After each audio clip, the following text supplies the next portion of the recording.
Hi, I'm Laverne Cox, and you're watching Out at the Center. Let's do it. Let's do it. Take your time.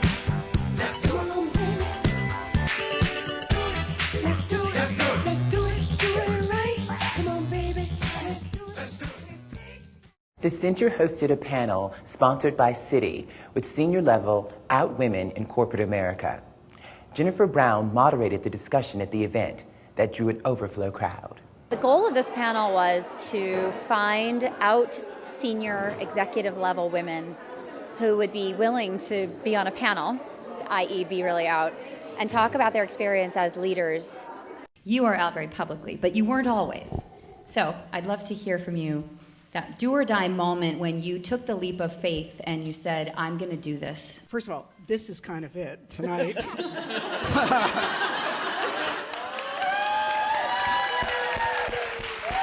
But in terms of work, it's been just gradual, day by day, people figuring it out.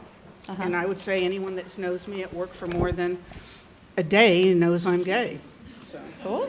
Well, I went to Verizon right out of college. I was there for about 15 years and was in the closet for every day of my time there until the very last day. But there was a moment about 2 years before I left that really sort of changed everything for me. The CEO of our company insisted that all the senior management go through diversity training. And the facilitator, to sort of warm us all up, had easels all around the room.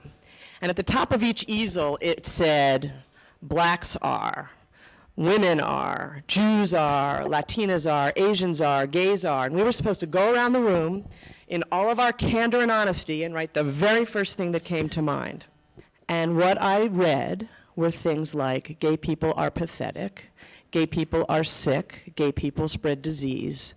These things all written by the people that I worked with for over 15 years.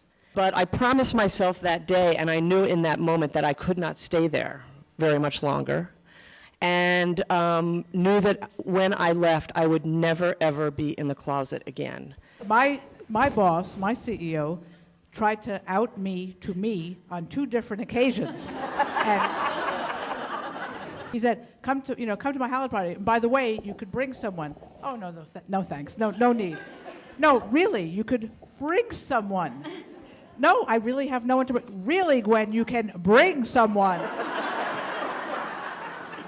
P.S. I didn't bring someone. So fast forward to my diversity training, also the early 90s.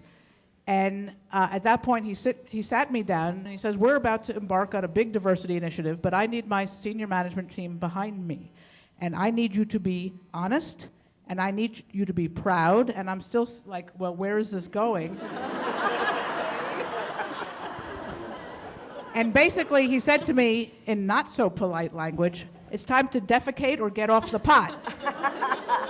At which time I said, okay, you got me. I'm there for you. It totally freed me up to concentrate on my job and not obsess and not expend needlessly such ridiculous psychic energy, again, trying to hide something that people apparently knew at Showtime before I got there. First of all, MTV Networks is the gayest company in America. Truly. And there are people who I have come across who are still not comfortable being out. I think it's a very personal process. And I think people have to come to it when they are ready and in their time and how they choose to do it. So I have no judgments about that. We're there to be bankers. It's not a social cause at the bank. We're there to be bankers. We're there to be good for our clients. And I just feel like it's none of my damn business. And frankly, it's none of their business about me either. But, it may judge how I view them as a total person, but it's not my job. That's just not what I'm there for. I'm not the diversity officer. You might want them to come out, But it's just not my issue.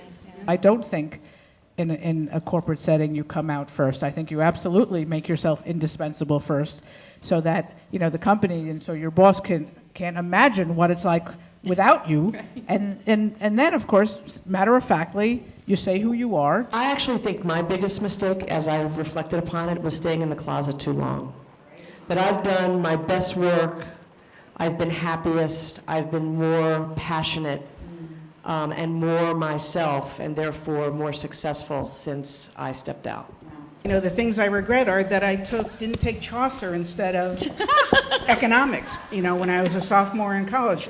And there are things like that, you know, that I visited 25 countries in the last 24 months. And I got on the plane right when the business meeting was over and came back, and I didn't spend the extra day. I will just say that when I moved to Washington, D.C. in 1983 and I wanted to meet lesbians, I joined a softball team. I had never played softball in my life. And I met lots of lesbians, many of whom are still my good friends today, so that's my advice. Thank you for your questions. We've got to get together like this more often. Ladies and audience. And that's all for this excerpt from Out at the Center. If you want to see the full show, check out our website at www.gaycenter.org/out. Until next time, I'm Laverne Cox. Stay in the love.